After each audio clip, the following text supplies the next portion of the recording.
তারা তারা ডেকে ডেকে পাগল হয় মন, সকল বাধা কাটিয়ে তখন মা দেয় দর্শন। জয় মা তারা। কেমন আছেন সবাই? আশা করি মায়ের আশীর্বাদ এবং মা তারার দয়াতে সকলে ভালো আছেন এবং সুস্থ আছেন। তো আজকে যেহেতু বৃহস্পতিবার, তো সকালে স্নান করে পরিষ্কার হয়ে মায়ের মন্দিরে চলে এসেছি। সকালে বলছি একটু দেরি হয়েছে, বলতে পারলাম বেলা 11টা বেজে গেছে, যেহেতু বাড়িতে মা বাবা দাদু ঠাকুমা কেউ নেই, সবাই ঘুরতে গেছে বৃন্দাবন, গয়া, কাশী, হরিদ্বার এইসব জায়গা ঘুরতে গেছে ট্যুরে। তো যেহেতু একাই বাড়িতে আছে আমি আর ভাই, তো সকালবেলা উঠে বাড়ির সমস্ত কাজ গুছিয়ে তারপরে মায়ের পূজার সব জোগাড় করে স্নান করে মন্দিরে ঢুকতে ঢুকতে প্রায় 11টা বেজে গেছে। তো এদিকে এসে মায়ের মন্দিরটা আগে পরিষ্কার করে নিলাম, আর আগামীকালের শুকনো ফুলগুলো তুলে তারপরে মাকে স্নান করে গা হাত পা মুছিয়ে দিয়ে আমি আসলাম এদিকে ভোগ বানাতে। যেহেতু আজকে বৃহস্পতিবার, তো মায়ের আজকে চিড়ে ভোগ হবে, মা লক্ষ্মীর আজকে চিড়ে ভোগ হবে। অনেকের মনে কৌতূহল যে লক্ষ্মী পুজো বাড়ির মেয়েরাকে করতে হয়, বাড়ির বউদের করতে হয়, যেহেতু তারা লক্ষ্মী তার জন্য তাদের করতে হয়, কিন্তু এই জিনিসটা কিন্তু একদমই ভুল। লক্ষ্মী পূজা হোক বা অন্যান্য দেবদেবী পূজা হোক, সেটা ছেলে মেয়ে সকলেই করতে পারে। আর যেহেতু আমার জন্ম বৃহস্পতিবার, তো আমি প্রতি বৃহস্পতিবার মা লক্ষ্মীর পুজো করি এবং মায়ের আশীর্বাদ সবসময় আমার সাথে থাকে। মায়ের আশীর্বাদ নিয়ে সবসময় মায়ের সেবা করি।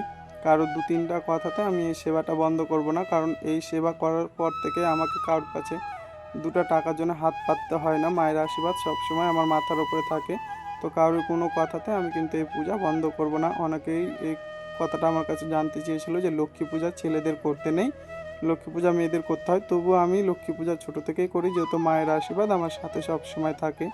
এদিকে মা লক্ষ্মীর ঘট পাতাটা তো আমি ঘরে বসে পাতি, তো আজকে আপনাদের সামনেই তৈরি করে দেখালাম কীভাবে লক্ষ্মী মার ঘট পাতি। প্রথমে আমি এই মঙ্গল চিহ্নটা এঁকে তারপরে আমের পল্লবে 5টা আমের পল্লবে সিঁদুরে ফোঁটা দিয়ে দিই, আর এইদিকে পান সুপারি আর ওই কাঁচি পয়সা যেহেতু লাগে, তো এইদিকে কলাটাও আমি দিই, যেহেতু আমাদের বাড়িতে লক্ষ্মী নারায়ণ যুগলে বাস করে।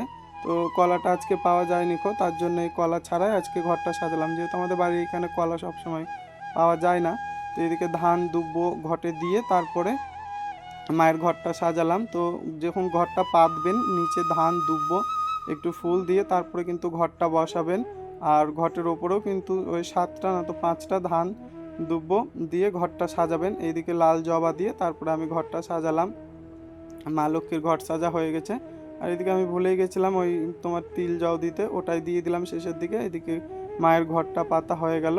তারপরে যাব বড় মার ঘরে, বড় মার সেবাটা দিয়ে তারপরে আবার লক্ষ্মী ঘরের সেবা দেবো। তো আজকের মতো এইটুকুই রইলো, দেখা হচ্ছে পরের ভিডিওতে। সবাই ভালো থাকবেন, সুস্থ থাকবেন। আর কৌশিকী অমাবস্যার দিন যেই সকল ভক্তরা মায়ের কাছে পুজো পাঠিয়েছিল তাদের পুজো হয়ে গেছে, আমি পরে আপনাদের লিস্টটা দিয়ে দেবো।